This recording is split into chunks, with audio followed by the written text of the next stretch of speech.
এই মুভিতে আমরা প্যাক নামের এক মহিলাকে দেখি, যাকে দেখে বোঝা যায় যে সে খুবই ডিপ্রেসড। আমরা দেখি যে সে সারা রাত মদ্যপান করে এবং নিজের বিয়ের ভিডিও দেখে ঘুমাতে যায়। ঘুমাতে যাওয়ার সময় সে নিজের স্বামীকে মনে করে এবং ভাবে, ইস, সে যদি আমার সঙ্গে থাকতো তবে আমি আর একা বোধ করতাম না। তখনই সে আয়নায় নিজের রিফ্লেকশন দেখতে পায়, কিন্তু সেখানে কেউ ছিল না। এরপর আমরা দেখি প্যাক যখন ঘুম থেকে উঠে তখন সে সম্ভবত ট্রেন দেখছিল। এরপর আমরা দেখি সে একজন টিচার এবং সে স্কুলে যাচ্ছে, কারণ আজ প্যারেন্টস টিচার মিটিং ছিল। তখন এক মহিলা আসে, যিনি তার স্টুডেন্টের মা। তিনি জিজ্ঞেস করেন কেন তার ছেলেকে সিরিয়াসলি দেখা হয়নি। প্যাক বলেন কারণ সে উপস্থিত ছিল না, তাই তাকে সিট দেওয়া হয়নি। তখন তার স্টুডেন্টের মা বলেন, আমার ছেলে এসেছিল, কিন্তু আপনি সেখানে ছিলেন না। তখন প্যাক দুঃখ প্রকাশ করে এবং তার ছেলের জন্য গ্রেড ঠিক করে। এরপর সে জানায়, লাস্ট ডে আমার স্বামী আত্মহত্যা করেছে। এই কথা বলার পর সে চুপ হয়ে যায়। এরপর আমরা দেখি সে বাসায় আসছে এবং স্বামীর ডায়েরি দেখছে। সেই ডায়েরিতে একটি বাড়ির ছবি ছিল, যেটি একটি লেকের পাশে ছিল। কিন্তু প্যাক খেয়াল করে সেই ছবিতে সবকিছু উল্টো করে আঁকা হয়েছে, যেন কোনো আয়নার রিফ্লেকশন। কিন্তু সে কিছুই বুঝতে পারে না এবং ডায়েরি রেখে ঘুমাতে যায়। পরদিন সকালে তার মিউজিক সিস্টেম নিচ থেকে চালু হয়ে যায়। সে ফোন চেক করে এবং দেখতে পায় একটি মেসেজ এসেছে, সঙ্গে একটি ভয়েস সাউন্ডও শোনা যায়। সে বাইরে যায় এবং দেখে তার স্বামী সেই লেকের পাশে দাঁড়িয়ে আছে। হঠাৎ করেই তার ঘুম ভেঙে যায়।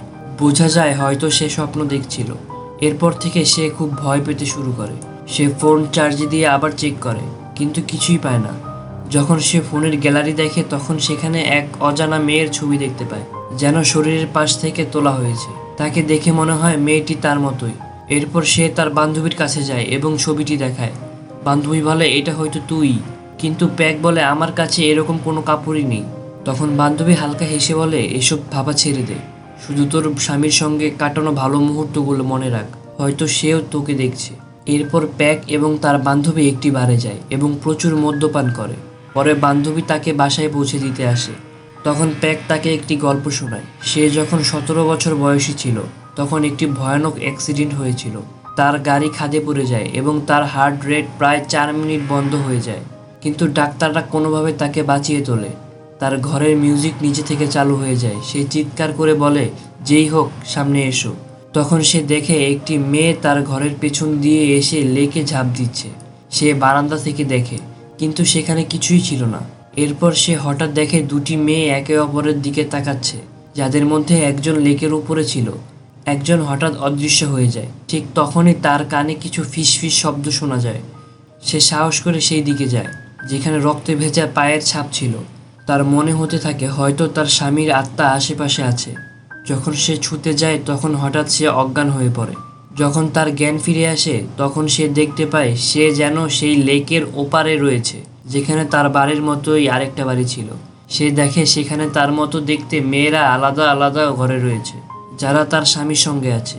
সে যখন ঘরের ভিতরে ঢোকে তখন তার কাছে মনে হয় যেন সব রহস্য উন্মোচিত হয়েছে, কিন্তু তখনই বোঝা যায় সে আসলে তার নিজেরই বাড়িতে আছে। তখন সে নিশ্চিত হয় এই সব কিছু তার কল্পনা নয়।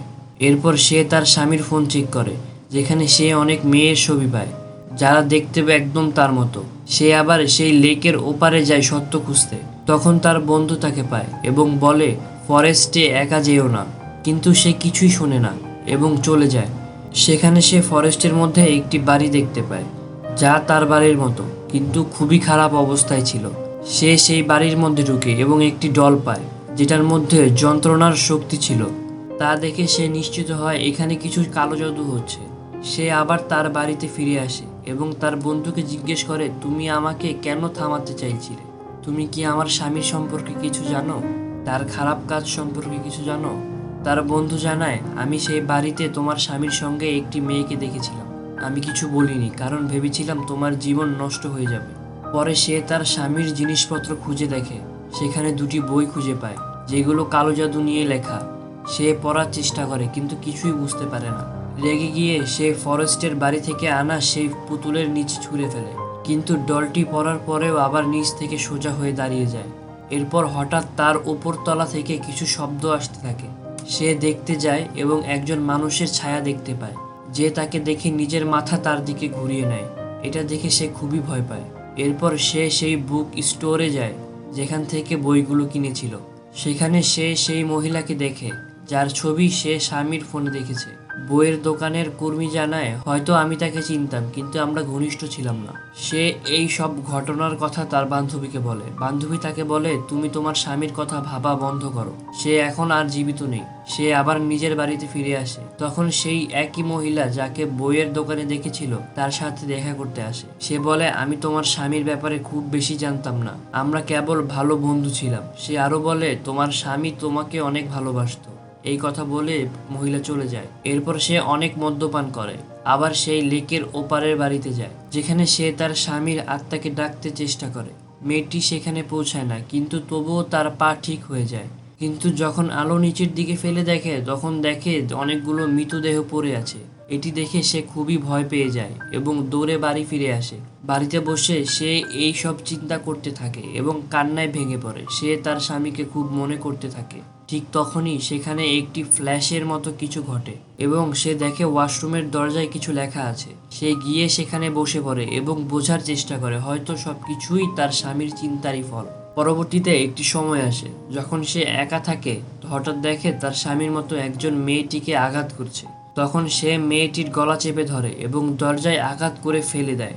দরজা খুলে যায়। সে সেই ঘরে পৌঁছায় যেখানে তার স্বামীর স্মৃতিচিহ্ন রাখা ছিল। এরপর সে নিজের বেডরুমে যায়, যেখানে সে দেখে অনেক মেয়ে তার ছায়া টানছে। সেই মুহূর্তে সে আবার তার স্বামীকে দেখতে পায়, যে আরেকজন মেয়েকে মারছিল। সে লক্ষ্য করে সেখানে আরও একজন আছে, যে তাকে অন্য ঘরে টেনে নিয়ে যাচ্ছে। সে সেই ঘরে পৌঁছায় যেখানে তার স্বামীর স্মৃতিচিহ্ন ছিল। তার স্বামী আবার তাকে গলা চেপে ধরে মারতে চায়। তখন সে জিজ্ঞেস করে, তুমি কে? তখন সেই ছায়া বলে, আম নাথিং। সে জানায়, তুমি আমাকে সৃষ্টি করেছিলে। যখন তোমার অ্যাক্সিডেন্ট হয়েছিল তখন তুমি কোনোভাবে বেঁচে গিয়েছিলে, কিন্তু আমি, অর্থাৎ মৃত্যুর ছায়া, তোমার পেছনে লেগেছিলাম। তোমার স্বামী বারবার আমাকে আটকে রাখার চেষ্টা করেছে। সে আরও জানায় তার স্বামী একটা মিরর হাউস তৈরি করেছিল, যেখানে মেয়েদের ডেকে নিয়ে গিয়ে ডেথ বা মৃত্যুর ফিসফাস শুনিয়ে তাদের হত্যা করত, ডেথের নামে বলি দিত। এবার ডেথ চায় বেথ নিজেই নিজের প্রাণ নিক, কারণ ডেথ তাকে নিজ থেকে মারতে পারে না, তাকে নিজের ইচ্ছায় মরতে হবে।